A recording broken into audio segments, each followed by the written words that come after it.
everyone, this is another video in the series of crash course of modern history। तो इस video में हम टीपू सुल्तान के बारे में पढ़ने वाले हैं। इससे पहले जो वीडियो थी उसमें हमने जो एंग्लो मैसूर वॉर फर्स्ट और सेकंड पढ़ा था, उसमें हमने देखा था कि टीपू सुल्तान भी फाइट करने गए थे along with his father Haidar Ali. ठीक है, तो उनकी डेथ 1782 में हो गई थी, हमने ये भी देखा, और वहीं से टीपू सुल्तान का रूल स्टार्ट हो जाता है। ठीक है, तो एज अ रूलर उन्होंने 1782 से काम करना स्टार्ट कर दिया था। अब हम उनके बारे में पढ़ेंगे about his personality, about what all the contributions he made to the southern states of India, okay, and what are the controversies regarding him. तो अनअकैडमी आपके लिए प्राइस हाइक अलर्ट लेकर आया है। इसमें यह है कि जो भी लोग बाद में सब्सक्रिप्शन लेने वाले हैं, हो सकता है कि प्राइसेस हाई हो जाएं, and at that time now you can get the subscription with a discount of 10% by using the code SIMPLEYT. Okay, SIMPLEYT, you can just use this code and get a discount of 10%. Then why not take it now only? Okay, go and get the subscription on Unacademy. Unacademy brings the Unacademy Aspire program. This is an all India free mock test for all the civil service aspirants, and this test would be conducted on 10th and 25th of every month. Fine, हर 10 तारीख और हर महीने की 25 date को ये conduct कराया जाएगा। और जो भी लोग अंडर 50 आएंगे, ओके, जिनका भी स्कोर के बेसिस पर टॉप 50 में नाम आएगा, उनके लिए एक्साइटिंग प्राइसेस और स्कॉलरशिप्स भी रखे गए हैं अनअकैडमी की तरफ से। और टेस्ट का जो पेपर का जो पैटर्न होगा वो बेसिकली पेपर 1 जो जीएस का पेपर होता है उसी पर होगा, प्रीलिम्स का। ठीक है, and now it is going to be held on 25th of October at 10 AM, so go and enroll for it. Unacademy doesn't keep any language barrier, so it has brought 3 different kinds of courses. तो पहला जो course है वो है bilingual course. जो लोग हिंदी में जो स्टडी मटेरियल है वो चाहते हैं हिंदी में, like they want to learn in Hindi as well as in English, they want to get the course in Hindi और इंग्लिश में भी वो पढ़ना चाहते हैं, तो उनके लिए बाइलिंगुअल कोर्सेज है। ठीक है, उनको लेसन्स दोनों लैंग्वेजेस में प्रोवाइड किए जाएंगे। All those who are comfortable in English they can go for purely English batches, okay. तो उसमें जो मटेरियल है वो भी आपको इंग्लिश में ही प्रोवाइड किया जाएगा। जो हिंदी माध्यम के बच्चे हैं उनके लिए भी यहाँ पे कोई बैरियर नहीं है, वो भी आराम से हिंदी के कोर्सेज़ के लिए अप्लाई कर सकते हैं। उनको सारा स्टडी मटेरियल हिंदी में प्रोवाइड किया जाएगा, जितने भी लेसन्स होंगे सारी चीज़ें उनको हिंदी में ही दी जाएंगी। So these batches have started from 5th of October. Go and join them now. You can just get one subscription on Unacademy and get unlimited benefits. Okay, you can learn live from the comfort of your home with unlimited access to all the courses by the top educators of India on just one platform. ठीक है, ये Unacademy की सबसे खास बात है। आपको जितने भी इंडिया में टॉप एजुकेटर्स मिलेंगे, सिविल सर्विस एस्पिरेंट्स को जितने भी टॉप एजुकेटर्स की ज़रूरत है, वो Unacademy सब आपके लिए एक ही चैनल, एक ही प्लेटफॉर्म पर लेकर आया है। ओके, अगर आपको किसी एजुकेटर का वे ऑफ टीचिंग पसंद नहीं आता या समझ नहीं आता, तो आप वो टीचर की जगह किसी और से भी पढ़ सकते हैं।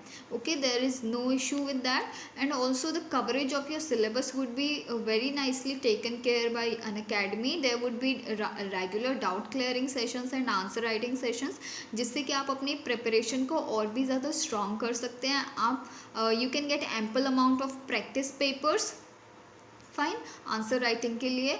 Also when you are preparing you need to analyse that how much you have prepared, and जितना आपने तैयारी की है वो कितनी ज़्यादा फ्रूटफुल है। ठीक है, आप उससे कितना एक्सट्रैक्ट कर पा रहे हैं चीज़ों से, आप एग्ज़ाम पॉइंट ऑफ व्यू से कितना सीख पा रहे हैं। ठीक है, तो उसका टेस्ट करने के लिए लाइव टेस्ट सीरीज़ कराई जाएगी, जिसमें आप ऑल इंडिया लेवल पे बच्चों से कॉम्पीट करेंगे। This will also build you, like this will build you to take the test in reality as well. ठीक है, जब आप असली में टेस्ट देने जाएंगे तो ये जो प्रेशर अभी, like you know, this test would help you to maintain that status of your brain, fine. तो ये वैसे ही टेस्ट कराया जाएगा, आप ऑल इंडिया लेवल पे आपको रैंक्स दी जाएंगी, and you would come to know that आप किस लेवल पे हैं। फाइन। तो इसके लिए जब ये पूरी प्रोसेस चलेगी, मतलब जब आप अनअकैडमी पे आएंगे तो आपको एक पर्सनल मेंटोर दिया जाएगा जो आपको पूरे प्रोसेस में गाइड करेगा। ठीक है, अगर आपको किसी भी चीज़ के साथ कोई भी इशू है तो you can totally share it with the mentor and he would like give you tips and tricks as well. Okay, so Unacademy आपके लिए इतने सारे बेनिफिट्स लेके आया है विद जस्ट वन सब्सक्रिप्शन। अगर आप अनअकैडमी को अनअकैडमी प्लस में कन्वर्ट करते हैं, you can get all these benefits like see structured batches would be there with the top educators I told you, and see not only in the day time, you can get the late night batches as well. ठीक है, कुछ बच्चे night owl होते हैं, उनको रात में पढ़ाई करने की आदत होती है, for them the late night batches are also available on Unacademy. Then the 2 year batches are also there. ठीक है, आपकी प्रिपरेशन और अच्छे से हो जाए, you will have more and more chances of getting selected in UPSC। तो उसके लिए आप 2 साल पहले से ही प्रिपरेशन स्टार्ट कर सकते हैं। Okay, vast range of optional, see जो ऑप्शनल सब्जेक्ट्स हैं उनके लिए भी काफ़ी अच्छे रिसोर्सेज अवेलेबल कराता है अनअकैडमी आपको। तो you can totally go for the optional lessons here on Unacademy with the subscription. ठीक है, तो वो आपको ऐसे writing, daily current affairs, mains, prelims सबकी तैयारी एक ही ऐप पर, एक ही अगर आपको प्लेटफॉर्म पे करने को मिल रही है, then I think it is very very beneficial.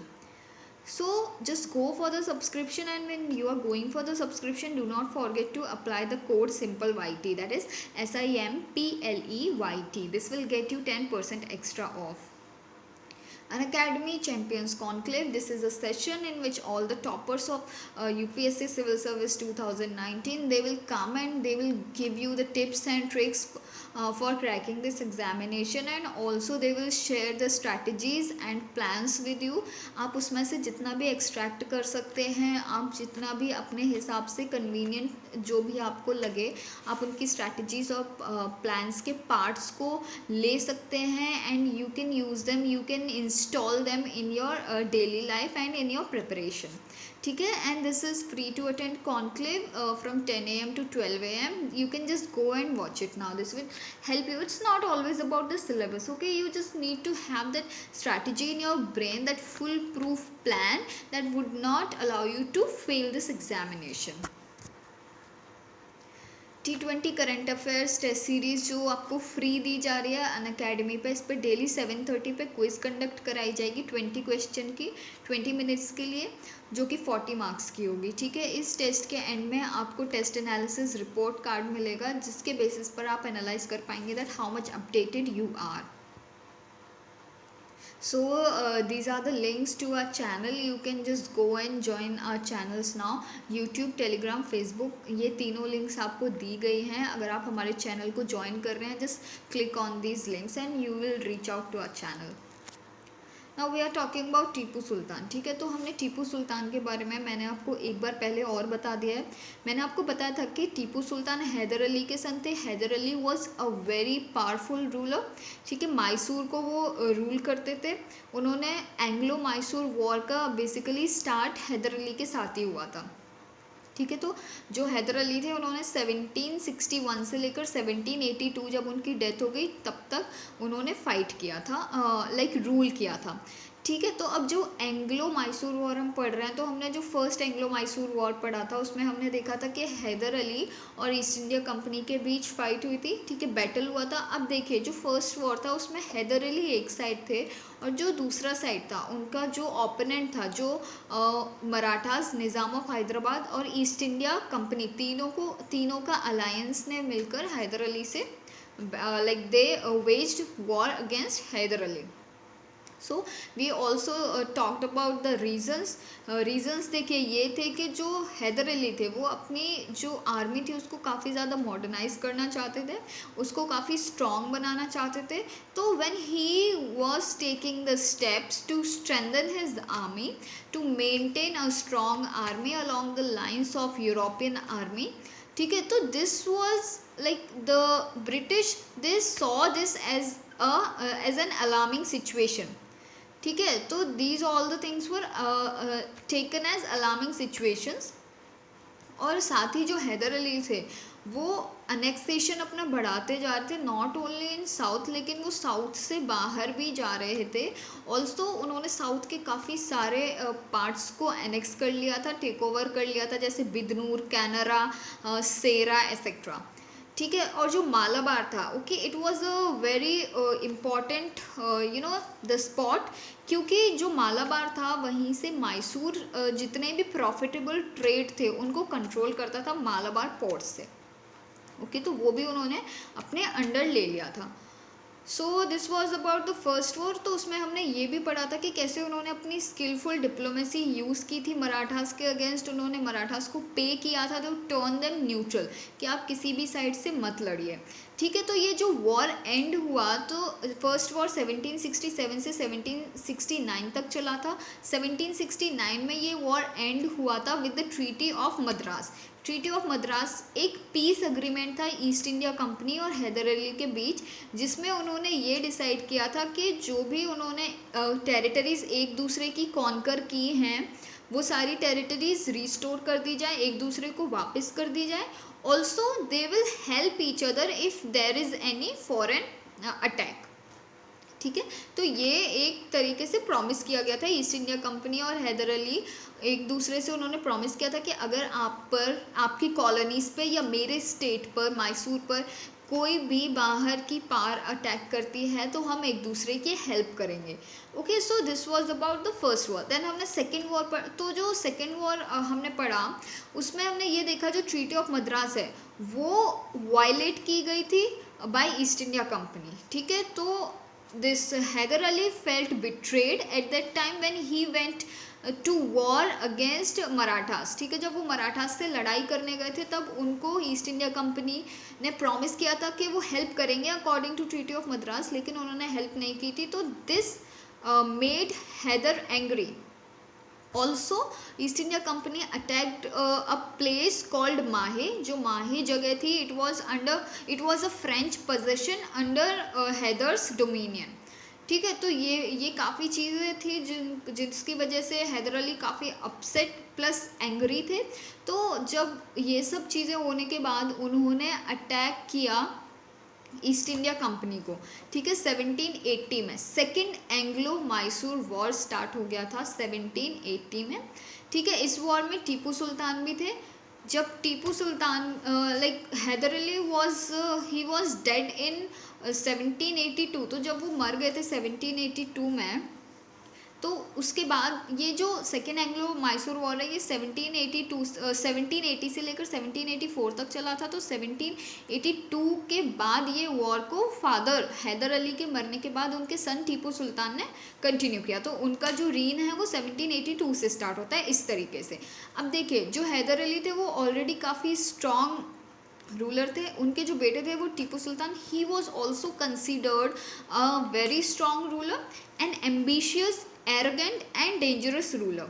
ठीक है, जो ईस्ट इंडिया कंपनी थी वो टीपू सुल्तान और हैदर अली को एज थ्रेट देखती थी। उनको ये लगता था that Tipu Sultan and Haider Ali they were a threat to company's political and economic interest. ठीक है, so English saw them as rulers who had to be crushed, who had to be controlled. ठीक है, तो अब ये टीपू सुल्तान के बारे में हमने एक बैकग्राउंड पढ़ा। ठीक है, तो अब हम उनके बारे में पढ़ेंगे दैट ऐसे क्या क्या स्टेप्स लिए थे टीपू सुल्तान ने जिसकी वजह से he was one of the key individuals in society and politics of South India in the second half of 18th century. ठीक है, when East India Company was expanding its footprint all over the country. ठीक है, तो उस time पे उन्होंने ऐसे क्या क्या स्टेप्स लिए थे और क्या बैटल्स ने क्या रिजल्ट किया, क्या कॉन्सिक्वेंसेस थे, क्या रीजंस थे, वो हम सब पढ़ेंगे। ठीक है, अभी रिसेंटली एक कंट्रोवर्सी हुई है, वो ये है कि देखिए रिसेंटली हमने ये देखा है जो चीफ मिनिस्टर हैं कर्नाटका के, उन्होंने डिसाइड किया है, उन्होंने एक प्रपोज़ल दिया है कि जो भी लेसन्स टीपू सुल्तान के ऊपर हैं, ठीक है, all the lessons which are on Tipu Sultan they would be dropped out of the syllabus. ठीक है, जैसे कि जो टीपू के ऊपर जितने भी चैप्टर्स है, जितने भी लेसन्स है, वो सिलेबस से ड्रॉप कर दिए जाएंगे। तो इसको लेकर काफ़ी कंट्रोवर्सी हो रही है, क्योंकि you know there is two faces to every coin. तो इसके भी ये है कि टीपू सुल्तान को कुछ लोग उनके कॉन्ट्रीब्यूशंस के लिए याद रखते हैं, and there is an another group जो कि उनको उनके जो भी कॉन्ट्रोवर्सीज थे, जो भी उनके टिरनी थे, उनकी वजह से याद रखते हैं। ठीक है, तो हम वो भी पढ़ेंगे। This is Tipu's see this picture, this is basically Cornwallis receiving the sons of Tipu Sultan as hostages, painted by Daniel ओड। ठीक है, तो हमने ये देखा जो टीपू सुल्तान है, उनका जो थर्ड और फोर्थ वॉर था, तो फोर्थ वॉर में उनकी हार हो गई थी। जो बैटल ऑफ सेरिंगापतम था, सेरिंगापतम उनकी कैपिटल थी, तो वो कैपिटल को डिफेंड करते करते टीपू सुल्तान की डेथ हो गई थी। वो डेथ उससे पहले जब टीपू सुल्तान हार गए थे, जब वो डिफीट कर दिए, like he faced a defeat. So इसमें क्या हुआ था कि 1792 में when his capital was attacked by the combined forces of Marathas, the Nizam of Hyderabad and company, Tipu was forced to sign a treaty with British by which two of his sons were taken away as hostages. British painters always liked painting scenes that showed the Triumph of British power. ठीक है, तो ये हम इस war के बारे में हमने ये देखा 1792 में निज़ाम ऑफ हैदराबाद, मराठास और ईस्ट इंडिया कंपनी ने मिलकर टीपू के कैपिटल पर अटैक किया था। तो इस अटैक में Tipu he was about to lose the war. ठीक है, उनको अपनी ट्रूप्स को रिट्रीट करना पड़ा था, वो फर्स्ट फेज़ में हार गए थे। तो जब ये फेज़ आया तो उनको एक ट्रीटी साइन करनी पड़ी थी, जिसके अकॉर्डिंग उनको अपने दो बच्चों को, ठीक है, दो बेटों को कंपनी को सौंपना पड़ा था, और कंपनी उनको एज हॉस्टेजेस लेके गई थी। ठीक है, बंदी बना के लेकर गई थी, as guarantee that he will pay the penalty. ठीक है, this is Tipu's toy tiger. This is the picture of big mechanical toy that Tipu possessed. You can see a tiger mauling a European soldier. When its handle was turned, the toy tiger roared and the soldier shrieked. This toy tiger is now kept in the Victoria and Albert Museum in London. The British took it away when Tipu Sultan died defending his capital Seringapatam on 4th May 1799. So अब हम इसमें basically पढ़ने क्या वाले हैं, what is this video all about. तो prelims के लिए हम इसमें जानेंगे what were the contributions of Tipu Sultan, और मेंस के लिए हम इसमें एनालाइज करेंगे जो कंट्रोवर्सीज़ हैं टीपू को लेकर, और वो कंट्रोवर्सीज़ के सल्यूशन क्या है। ठीक है, when we are going for the UPSC preparation, when we are going to write the answer for the UPSC, उसमें हमें ये नहीं देखना है कि सिर्फ प्रॉब्लम क्या है, हमें वो प्रॉब्लम का सल्यूशन भी बताया। That's what the UPSC aspirant should know, कि अगर आपको प्रॉब्लम पता है कि ये so and so problem is existing in our society, then what are the way forwards, then what are the solutions to that problem according to you. ठीक है, हमें वो भी बताना पड़ता है, तो हम इस वीडियो में यही देखेंगे। So who was Tipu Sultan. ठीक है, तो अब हम टीपू सुल्तान को पढ़ते हैं। He was a ruler of the kingdom of Mysore and the eldest son of Sultan Haider Ali of Mysore. ठीक है, in the wider national narrative, Tipu has so far been seen as a man of imagination and courage, a brilliant military strategist who in short reign of 17 years mounted the most serious challenge the company faced in India. Okay, so we are also going to know about his contributions. ठीक है, so first one is he fought the first Anglo Mysore war at the age of 17। This is the very very big achievement and a courageous deed. उन्होंने 17 साल की उम्र में first Anglo Mysore war fight किया था, and subsequently against the Marathas and in second Anglo Mysore war. ठीक है, he reorganised his army along European lines. As I told you कि वो अपनी आर्मी को मॉडर्नाइज करना चाहते थे। He used a lot of new technologies including what's considered as the first war rocket. Okay, he was the first ruler who used the first war rocket. It's considered, as he was the user of the newest technology at that time in India. ठीक है, he fought company forces 4 times during 1767. to 69 and was killed defending his capital Srirangapattam in 4th Anglo-Mysore War. ठीक है, इसके अलावा जो उन्होंने land revenue system भी एक नया डिवाइस किया था. ठीक है, तो जो लैंड रेवेन्यू सिस्टम उन्होंने नया डिवाइस किया था, the tax was imposed directly on the patient and collected through salaried agents in cash. ठीक है, जो टैक्स था वो डायरेक्टली फार्मर या पेसेंट पर ही इम्पोज किया जाता था और कलेक्ट किया जाता था थ्रू सैलरीड एजेंट्स, और वो भी कैश में. ठीक है, ये लैंड रेवेन्यू सिस्टम उनके टाइम पे होता था. एंड ऑल्सो उन्होंने जो लैंड रेवेन्यू सिस्टम लाए थे वो it was based on detailed surveys and classifications. ऐसा नहीं था कि आप किसी भी एरिया पे कितना, वहाँ के लोगों पर कितना भी टैक्स लगा दें. It was not like that. उन्होंने प्रॉपर डिटेल्ड सर्वे किया था, लैंड सर्वे, जिससे कि उनको पता चल सके कि इस एरिया का लैंड कैसा प्रोड्यूस देता है. ठीक है, कितना फर्टाइल लैंड है तो कितना प्रोड्यूस होता है, फार्मर्स कितना ज़्यादा अर्न कर सकते हैं. जिस प्लेस पे ज़्यादा फर्टाइल सॉइल थी वहाँ पे ज़्यादा अर्निंग होगी तो वहाँ से टैक्स ज़्यादा लिया जाएगा.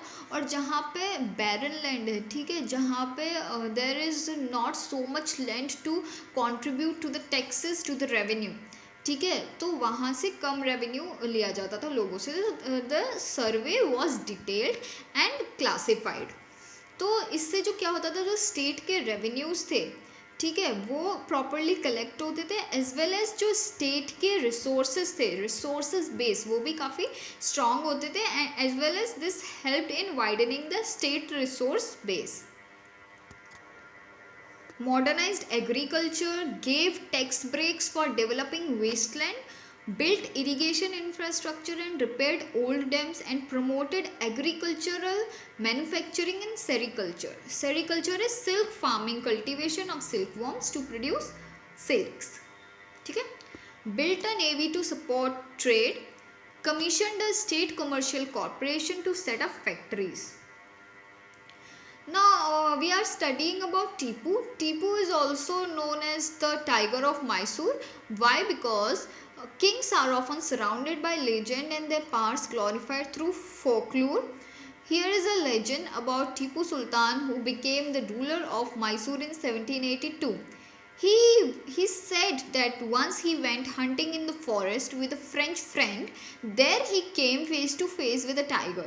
His gun did not work and his dagger fell to the ground. He battled with the tiger unarmed until he managed to reach down and pick up that dagger.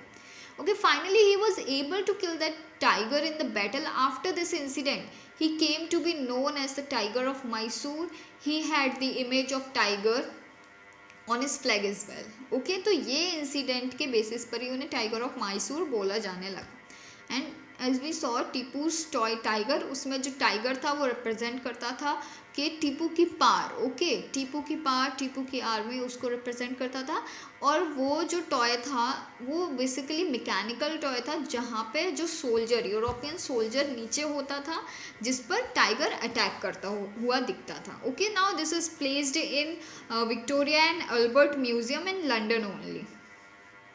Now what were the controversies regarding Tipu Sultan. हमने उनके contributions पढ़े. ठीक है, उन्होंने काफ़ी agricultural practices में उन्होंने काफ़ी रिफॉर्म्स किए थे. उन्होंने लैंड रेवेन्यू सिस्टम को डिटेल्ड सर्वे के बेसिस पर स्टार्ट किया था. ओके, उन्होंने न्यू टेक्नोलॉजी भी यूज़ की थी और जो आर्मी थी उसको उन्होंने अलॉन्ग यूरोपियन लाइन्स ट्रेन किया था. तो ये सारे उनके कॉन्ट्रीब्यूशंस थे. ठीक है, and he was a very brave ruler.